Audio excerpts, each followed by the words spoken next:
What's going on, everybody? You see a Jaguar back with GenJag.com, and NFL free agency is about 2 weeks old now, so pretty much all of the big splash moves have basically been made, and the roster is pretty much set going into the NFL draft. Now, I know a lot of you guys are itching for me to start doing draft coverage, and this will be my last free agency video.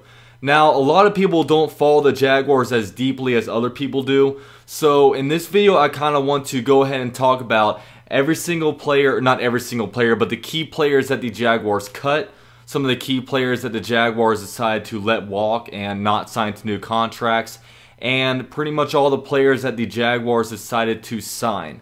Alright, let's get it.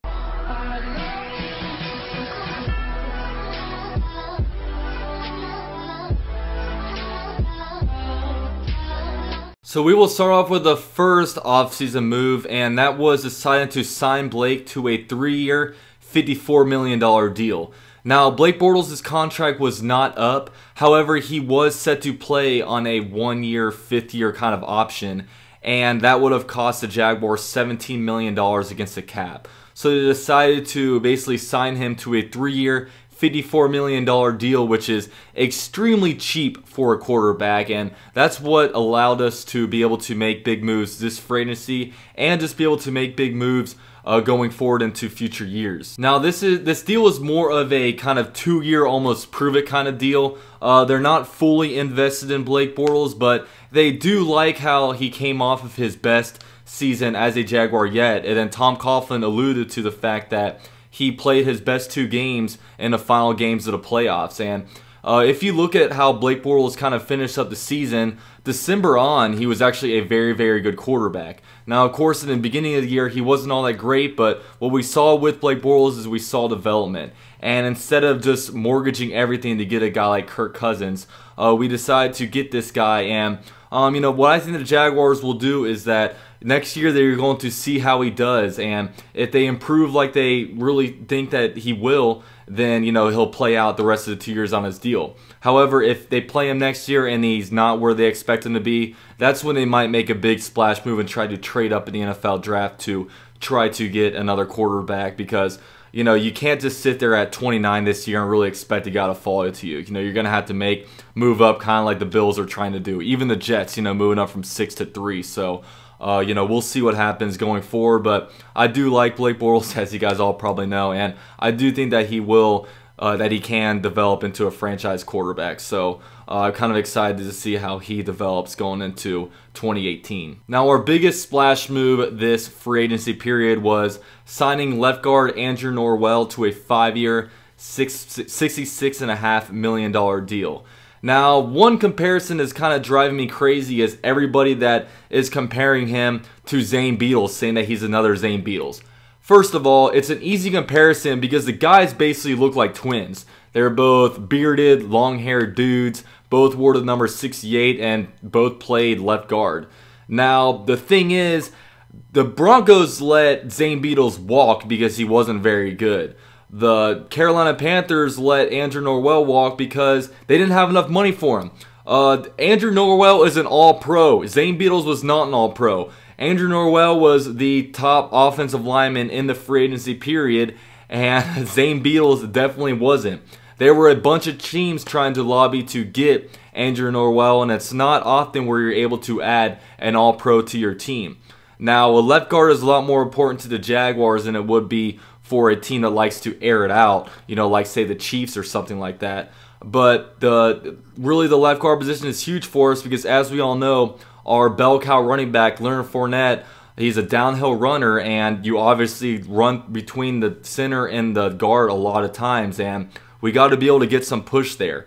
Our whole run first, run all the time, run when the other team expects to run it, did not work very well for us in the Patriots game. So maybe this guy can be a guy to improve our run game and also be able to protect Blake Bortles. This guy didn't allow a single sack in 2017. So we got a really good offensive lineman. And if you look at the left side of our offensive line between Cam Robinson, Andrew Norwell, and Brandon Linder, we're pretty damn good on that side of the offensive line. So, now it's all about trying to find some kind of, right guard or right tackle in the draft to not necessarily replace A.J. Cann or Jeremy Parnell this season, but to be able to fill their shoes whenever they either get injured or the Jaguars let them move on. Now, next up, the Jaguars signed wide receiver Donte Moncrief to a 1-year, $9.6 million deal, with all of that fully guaranteed with about like $2 million in incentives. Now, Donte Moncrief is a guy that has a pretty high ceiling.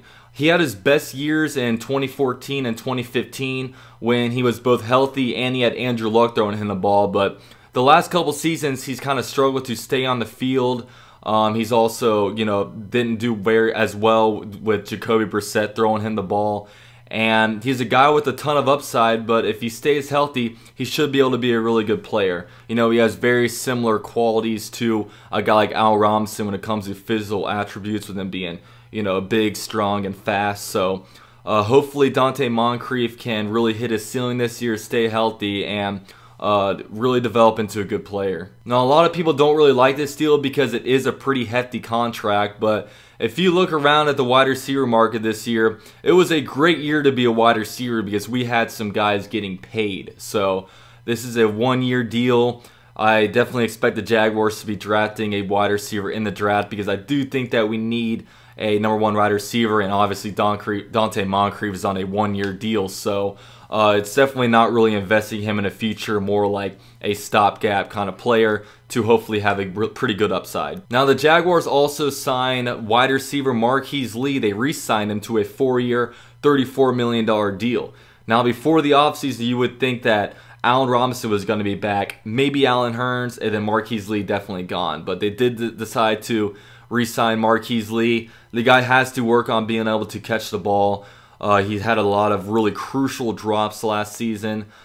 He has some trouble like staying healthy, although the last couple seasons he has gone a little better after being proclaimed as the albino tiger. But unlike guys like Al Robinson, Allen Hurns, this guy isn't as invested in the numbers as those guys are. Marquise Lee is definitely a team player. He'll go out there and block every single play if he has to.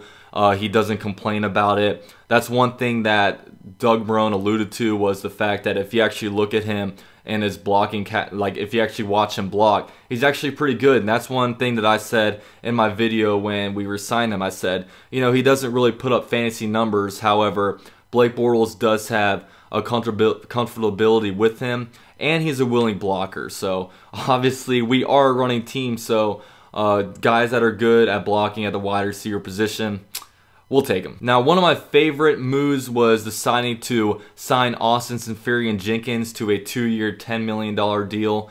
I think this guy has a ton of upside. Now, obviously, we're bringing him in to replace Mercedes Lewis. Now, he isn't as good as a blocker as Mercedes Lewis. However, he is a better receiver than Mercedes Lewis. He's coming off of a 50 reception season, and Mercedes Lewis in all his time with the Jaguars, he's only had 2 seasons with 50 receptions. So, Austin Seferian-Jenkins, he is a former second-round pick in a 2014 NFL draft by the Bucs.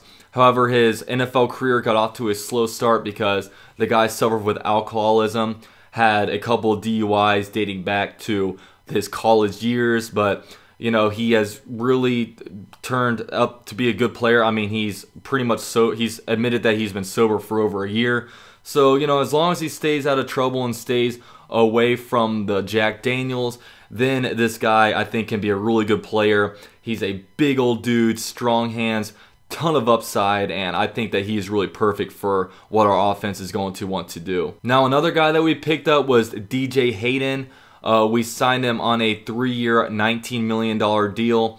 And we're bringing him in to basically be the nickel cornerback after Aaron Colvin left to the Texans in free agency. Now, this guy is going to be a clear downgrade to Aaron Colvin. He was a former first-round pick by the Raiders, spent some years there. He's had a pretty injured career. He just came off of a 1-year deal with the Detroit Lions, and I see him as more of a stopgap kind of player.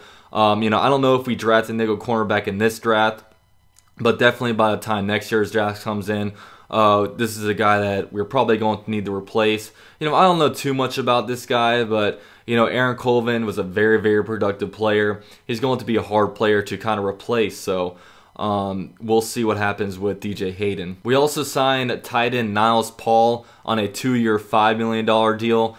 Now, we signed him to be more of a special teams kind of ace, kind of like Aurelius Spin was.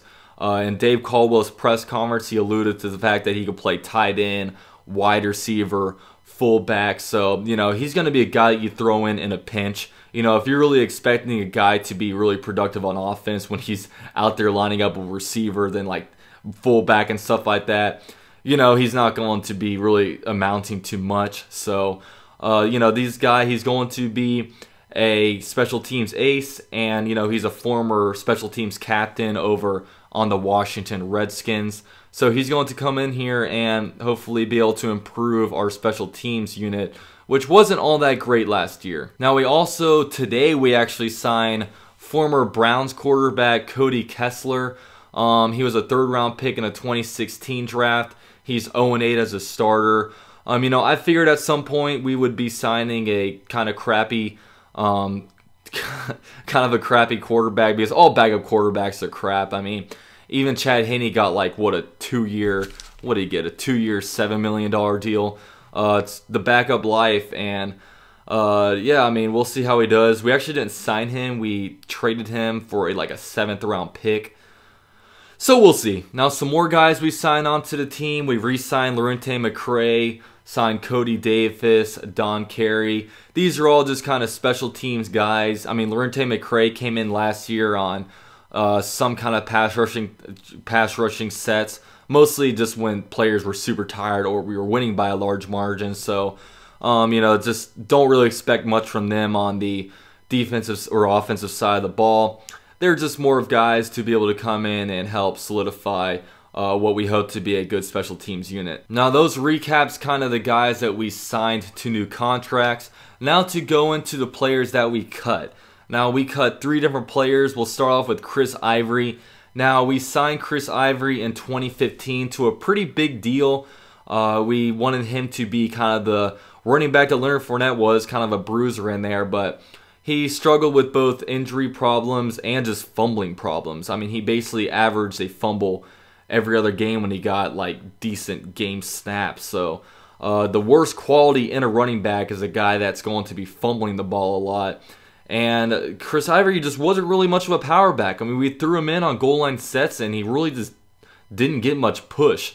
Now, he got signed over to the Bills, so, kind of a free agency dud, if I say the least, but it didn't break the bank too much getting him. Now, another player that we cut was Mercedes Lewis.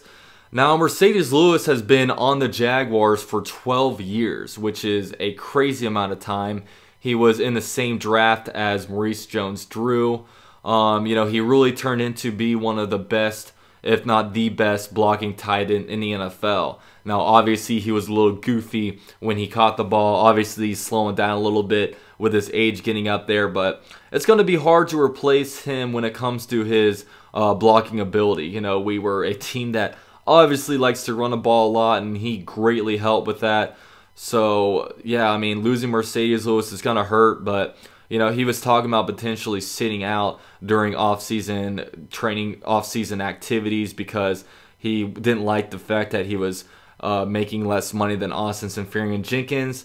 But, you can't deny that Austin Seferian-Jenkins has a ton more upside than him, and we'll see what team signs Mercedes Lewis and what kind of deal he potentially gets. Now, we also cut wide receiver Allen Hurns. This was to be expected after, if you looked at our wide receiving core, he might have been the wide receiver number 5, and he was a $7 million cap hit this season. Now, Allen Hurns is a super likable guy. We got him undrafted in the 2014 NFL draft. Really made an impact from day one. He was really good in preseason. He started off the first game against the Philadelphia Eagles really, really hot. In 2015, when he was a wide receiver number 2 behind Allen Robinson, he got 1,000 receiving yards, and he went on to sign a 2-year, $7 million deal with the Dallas Cowboys. Now, Allen Hurns just wasn't much of a fit with the team anymore. He slowed down, it seemed like, a little bit. I mean, he dealt with a lot of injuries. He was a really good route runner. You could pretty much rely on him to catch the ball, but it just seemed like he got a little slow. He was kind of hampered by injuries, and a guy like Allen Hurns is a great leader on the field, so we'll see who kind of replaces his kind of on the field leadership ability. And then now we will move on to players that we let walk.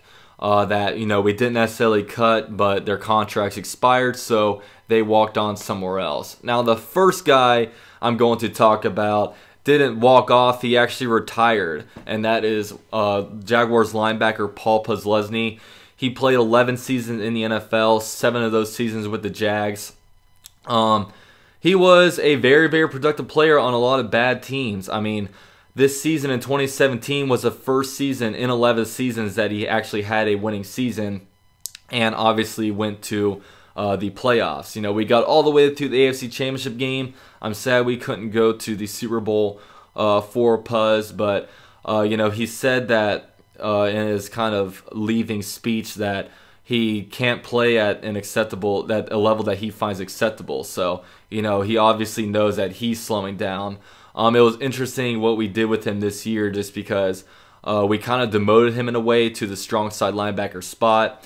But Paul Posluszny, or Myles Jack, was having a little trouble transitioning to the middle linebacker spot, so they kept him on middle linebacker on base downs as Myles Jack slid over to the strong side linebacker spot. And then once we went into the nickel package, which we were in about 67% of the time, Myles Jack slid on into that nickel linebacker spot while Paul Posluszny left the field. Now, I don't know if the Jaguars really plan on re-signing him, but Paul Posluszny, he's probably a very prideful guy and probably doesn't care about the money too much, and just said, if I can't play at the level that I want to play at, then it's hard for me to kind of sit there and watch other players kind of just be so much more athletic than me. And Paul Posluszny, what a guy. He was just an amazing character. He was an extremely nice guy to fans. He was the only player to take a picture with me at this season's joint practices with the Buccaneers. So huge shout out to Paul Posluszny. He will be missed, I know, by the Jaguars. Telvin Smith, Myles Jack, Donald Payne made a huge impact on all kinds of players. Impacts that we have no idea that he can make. You know what I mean? Like, only if you're in the locker room will you know what kind of impact he actually made. Now, another player that we let walk was wide receiver Allen Robinson. He went on to sign a 3-year, $42 million deal with the Bears, and this one will hurt a little bit. Allen Robinson is a true wide receiver number 1, but I think there were just some philosophical differences between the Jaguars and Allen Robinson. I think Allen Robinson wants to be on a team that airs it out a little more, because Allen Robinson, when it comes down to it, I think he's kind of all about numbers, and he wants to be probably Hall of Fame kind of stuff. He set himself up for a perfect contract. I mean, he's going to hit free agency again at the age of 27, so he's going to get paid again. And I expect Allen Robinson to do some big things in his career. It sucks that we're losing him, but hopefully we can. Dante Moncrief can kind of fill that void for the time being, as we hopefully will be able to draft a pretty good wide receiver. I would love Cortland Sutton in round 1, even though that's a pipe dream. That's kind of my draft crush so far. I just think Cortland Sutton looks like Andre Johnson and plays like Andre Johnson. So, getting back to the Allen Robinson thing, obviously he's with the Bears now. He had that magical season in 2015 where he had 1,400 yards and 14 touchdowns. 2016 dropped off a little bit. And obviously it sucks in 2017. He was primed to have a big year, but he caught one pass and was injured the rest of the season. So, tore his ACL. So, best of luck to Allen Robinson as we move on. Now, next up, we have Aaron Colvin, who signed a 4-year, $32 million deal with the AFC South rival Texans. Now, I feel like the Jaguars offered Aaron Colvin probably a deal that was somewhat close to that. However, as long as the Jaguars have A.J. Boye and Jalen Ramsey on the team, Aaron Colvin will always be in their shadows. I mean, Cornerbacks, they want to be the best kind of player on their team. As Aaron Colvin goes to the Texans, he will have a chance to be the top cornerback on the team. And I mean, you see, like, when the Jaguars defense plays really good, you know, if you're Deion Sanders, if you ball, you get the call, and it's always Jalen Ramsey and AJ Boye talking to him with Aaron Colvin not there. So this was a good kind of move for Aaron Colvin to try to maximize his NFL career and be the best player that he can be. However, it's going to leave a pretty big void in the Jaguars defense, as I don't feel like DJ Hayden will be as good as Aaron Colvin. Aaron Colvin, a very good blitzer, a very good tackler, obviously a very good coverage cornerback, as he did not allow a single touchdown on any receiver this season. You know, only him and Marcus Lattimore did that. So huge accolade for Aaron Colvin, so you know he will definitely be missed. Now next up we have Patrick Omameh. Patrick Omameh signed with the Giants on a 3-year, $15 million deal. He was originally an undrafted out of the 2013 draft class, and since then he's been on 5 different teams. Now he was our starting left guard this season. Obviously we've upgraded, signing Andrew Norwell, an All-Pro, to that fat 5-year deal. So yeah, I mean, Patrick Omameh, so long. And lastly, we have fan favorite Chad Henne, who's been on the Jaguars since 2012. Now, he signed a 2-year, $6.7 million deal with the Chiefs, and the Jaguars, now their backup quarterback is Cody Kessler. You know, it's about time we moved on from Chad Henne. It's not like Cody Kessler's that much of an upgrade, but it's kind of what you get out of the backup position. So, you know, Chad Henne was able to surpass Blaine Gabbert on the depth chart back in the day. He wasn't good enough to be able to overtake a guy like Blake Bortles, but you know, I mean, he did he did his thing in a meeting room, holding the clipboard, growing his handlebar mustache. So yeah, Chad Henne, deuces. So yeah, that about recaps kind of the Jaguars free agency moves that they made this 2018 free agency period. I hope you guys enjoyed the video. Thank you guys for watching, and this is my last free agency video until I move on to NFL draft talk. We are 4 weeks away from the NFL draft. It's coming super quick, and it'll be fun to see what it's like drafting so late. You know, in all my years, we're usually drafting top 5, top 10, and then now we're at pick 29. So it's going to be fun, guys. But yeah, thank you guys for watching my video. This is UC at Jaguar, and I'm out.